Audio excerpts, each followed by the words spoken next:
Exercise 1.2 का question number 7 देखते हैं क्या है। In each of the following cases state whether the function is 1 1 onto और बाइजेक्टिव, जस्टिफाई यूर आंसर।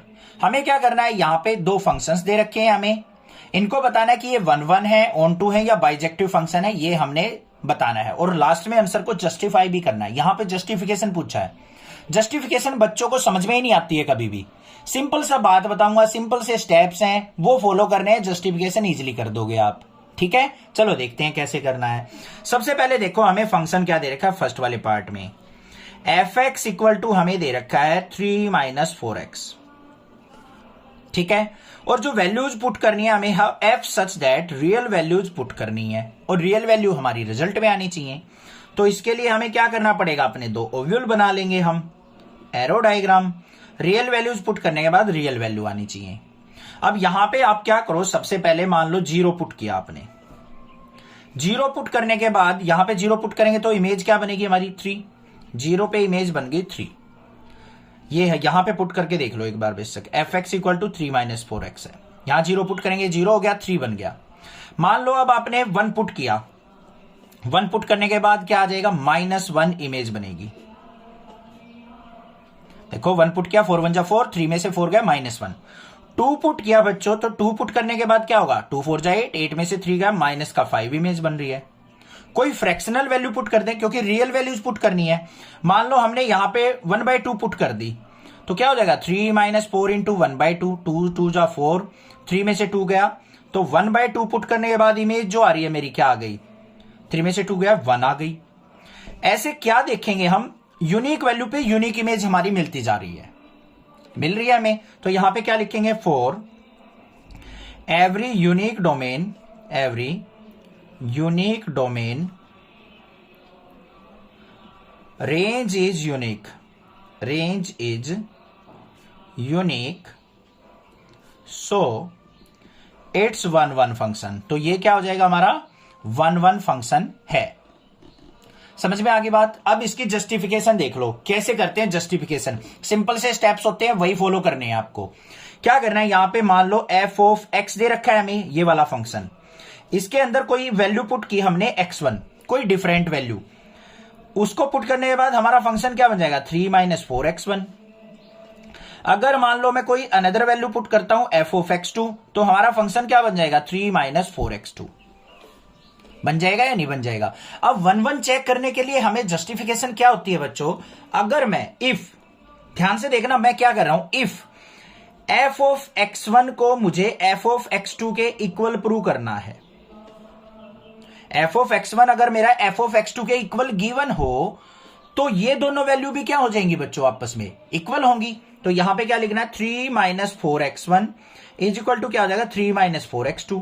ये दोनों वैल्यू भी हमारी क्या आनी चाहिए, सेम आनी चाहिए। तो यहां पे क्या आ रहा है हमारा, ये 3 है, राइट साइड जाएगा, 3 से 3 कट जाएगा, माइनस से माइनस का 4x1 माइनस का 4x2, माइनस के 4 से -4 हट गया, तो x1 इज इक्वल टू क्या आ गया हमारा x2। मतलब x1 और x2 जो वैल्यू आपने पुट की थी ना, वो हमारी इक्वल वैल्यू ही होनी चाहिए। मतलब 1 पुट करोगे तो यहां पे भी 1 ही पुट करना पड़ेगा आपको। ऐसा नहीं है कि आप 2 डिफरेंट वैल्यू पुट करके सेम इन दोनों को इक्वल कर सकते हो, कभी नहीं कर सकते। बस ये जस्टिफिकेशन होती है, कंफ्यूज करने वाली है, आपको समझ में नहीं आ रहा होगा कि सर क्या क्या है ये।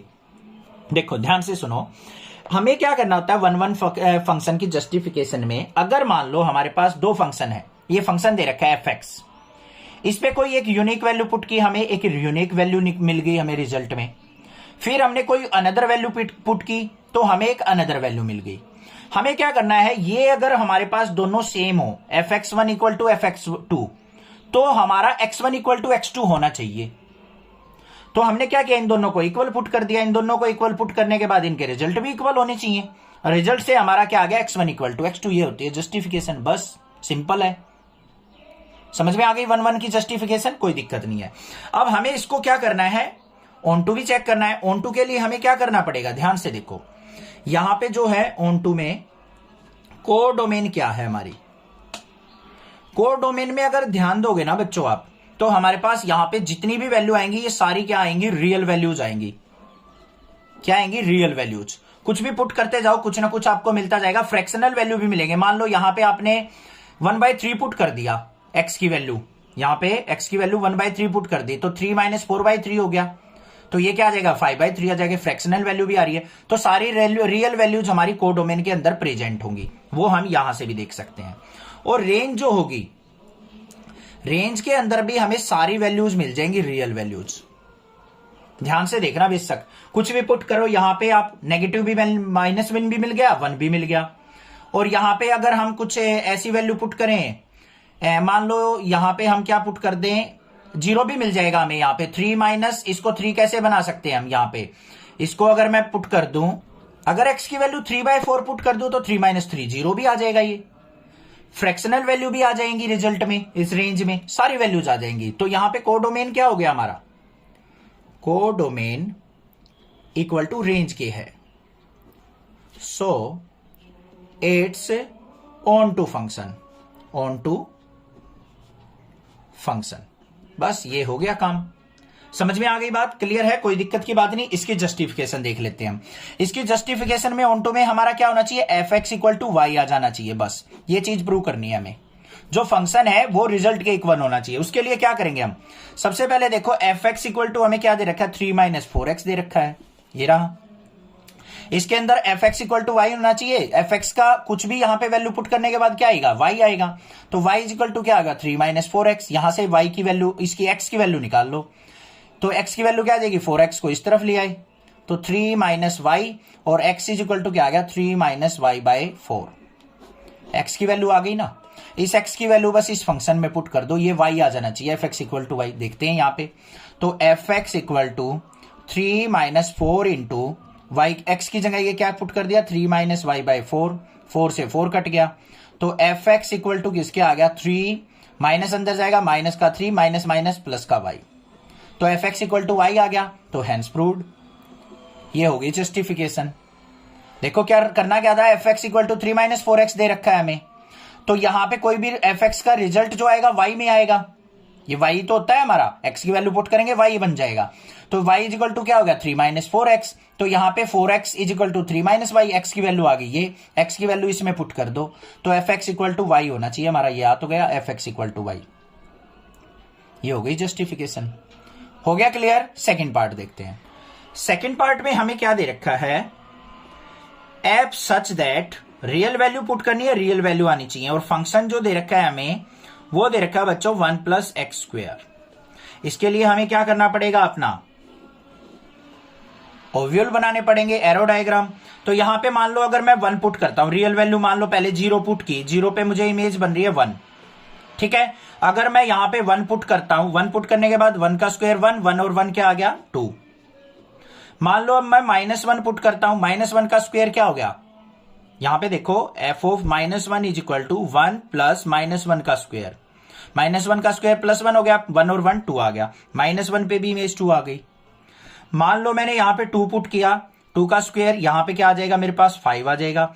-2 पुट करने के बाद भी इमेज मेरी 5 आएगी। यूनिक इमेज तो नहीं बन रही हमारी इकट्ठी, 1 पे भी 2 इमेज आ गई, -1 पे भी 2, तो यहां पे यूनिक इमेज नहीं है। तो यहां पे क्या लिखेंगे, for every unique domain image is not unique, image is not unique, so it's not 1 ये 1 फंक्शन नहीं है, ठीक है। पहले वाला क्या था हमारा, 1 भी था, ऑन टू भी था, तो वो बाइजेक्टिव फंक्शन था, और ये क्या है हमारा 1 फंक्शन नहीं है। अब इसके हम ऑन टू चेक कर लेते हैं। ऑन टू के लिए हमें क्या करना पड़ेगा, सिंपल सा काम है। ऑन टू के लिए हमारा क्या होना चाहिए, यहां पे देखो ये हमारे पास क्या है, कोडोमेन। कोडोमेन में क्या आएगा बच्चों, हमारी रियल वैल्यूज आएंगी सारी की सारी, ये रही। और रेंज जो आई है हमारी, रेंज के अंदर तो ओनली पॉजिटिव वैल्यू आ रही है, माइनस वैल्यू पुट करने के बाद भी पॉजिटिव आ रही है। तो यहां पे क्या आ रहा है, 1 2 5 इस तरीके से, ना तो यहां पे 3 प्रेजेंट है ना 4 प्रेजेंट है, वो सारी रियल वैल्यूज में होती हैं, तो ये इक्वल नहीं है। तो यहां पे क्या लिखेंगे, रेंज जो है सबसेट ऑफ कोडोमेन है, so it's not onto function. बस क्लियर हो गया। देखो मैं अपनी तरफ से बेस्ट ट्राई कर रहा हूं इस चैप्टर को समझाने की, इससे बेस्ट सॉल्यूशन मेरे ख्याल से आपको नहीं मिलेगा। और अगर अच्छे से समझ में आ रहा है नेक्स्ट क्लासेस पे तो प्लीज चैनल को सब्सक्राइब जरूर कर देना, ज्यादा से ज्यादा शेयर करना। बस यही एक रिक्वेस्ट है, इतना तो कर ही सकते हो आप अपने टीचर के लिए। Thank you students for watching next classes video.